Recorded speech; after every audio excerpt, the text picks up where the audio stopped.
Thank you so much, Nompu. Of course, the finance minister is a man that believes in tough love in the allocation of his budget. To make sense of the budget, I'm joined now by Rize Mzansi, President, and also Chairperson of Scope, Songezo Zibi. Thank you so much for your time. In the budget speech, as Rize Mzansi, do you expect a departure from the norm, or do you expect a rapid change from the government, or does it find a middle ground? Look, the most important thing to look for in a budget is whether it is an expression of what the president said in his State of the Nation address. Because as I always say, if what the president says is not funded, it is not going to happen. So that is the first point of comparison. But there's a couple of things that we must see whether they're going to be done. The funding of safety, the policing function, the hiring of extra officers. The president said we're going to hire extra police officers. But within that, we must see whether there's going to be an additional allocation for the Hawks. The vacancy rate when the Hawks came to our committee was about 49%, which means half the vacancies in the Hawks were not there. Now we want to fight corruption, we want to fight organized crime, and the president spoke about organized crime. So we must look through things like that to see whether they're funded. The second area that we're particularly passionate about at Rize Mzansi is capital expenditure on health and education.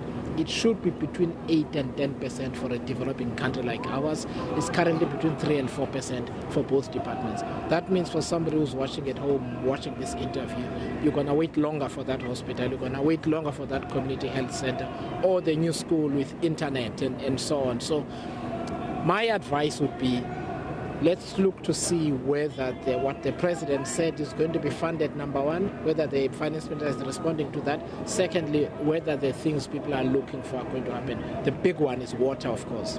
Let us see whether there's going to be an increased provision for water on a conditional basis, because municipalities don't spend money on maintenance. We're looking at a municipality in the Eastern Cape right now, a metro. It only spends about 3% of its budget on maintenance. It should be about 8%. So we need to look through those things. Just on the issue of the reforms in the logistics sector, again, the president saying that it's not necessarily privatization. Your view on that? No, it depends how you do it, and I think it's important. Let's take the roads, for instance. Nearly all the roads are owned by the South African government. The South African government doesn't own every car on the road. In fact, it owns very few cars. It owns very few trucks. Those trucks are operated by private business people. It's not called privatization. At Rize Mzansi, we believe that the government should own and operate a logistics system, roads, ports, as well as rail. But we can have private operators in the same way that we have trucks, providing locomotives and trains to transport goods between inland and the coast and from overseas to our manufacturing bases. Absolutely nothing wrong with that. It's not a privatization. Let's talk about the social security net. We've seen marginal increases when it comes to social grants. Do you expect him to keep that momentum, or do you want him to go a little bit higher? So one of the things I've mentioned, by the way, before is what we call the composition of expenditure. So South Africa's total tax collection goes mostly to three things. It goes to salaries, that's about 900 billion. So we collect about 2 trillion rand. We spend about 900 billion, which is about half, on salaries. We then spend about 424 billion, that was last year, just paying interest on debt. Then we spend about 440 billion on social grants, on the social safety net system. So what I feel is necessary is that the social wage needs reform, so that we can look after the vulnerable in a targeted way. For example, there are lots of people who suffer from hunger and malnutrition in South Africa.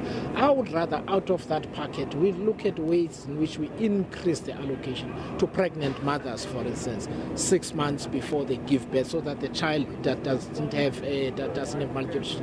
And then you look at job creation programs for certain categories of people, which I think is where the president said the SRD grant will continue, but it's going to be reformed. So again, those are some of the proposals that we need to see whether they're going to come through today. How do we alleviate the high cost of living in the country? the zero-rated VAT basket, do you expect him to make any pronouncements whether he will expand it or whether he will keep it the same? Okay, so let me give real examples that people who are watching can relate to. South Africans pay too much for transport because we don't have a proper public transport system. By that I mean public buses and trains owned by the government that are affordable. If you are a student, you don't have to pay full fare because you are a student. You can buy a monthly ticket if you are a working person and leave your car at home because it is safe and so on. That's one example that I can give. The second example that I can give, you must look at the municipal taxes that people pay. You live in a city. You know how much you pay for it. You know how much you pay for water and that kind of thing. Because municipalities are poorly run. There are enormous water losses, electricity losses, the infrastructure is poorly maintained, people have to pay for tires, have to make extra measures in order to subsidize a municipality. Those things erode cost of living. So we need to be thoughtful and integrated in how we talk about cost of living.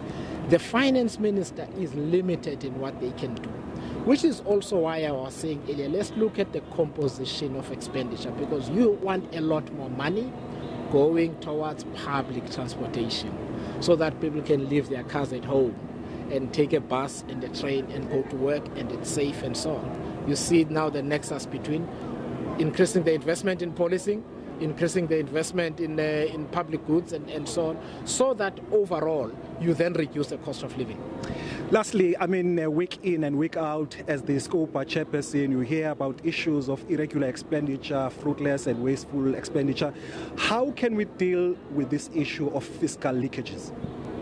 It comes down to the quality of the political leadership that you have. So we took, I'll give you an example. We took a presentation from the Auditor General as well as the SIU this past week about OR Tambo and Buffalo City Municipality.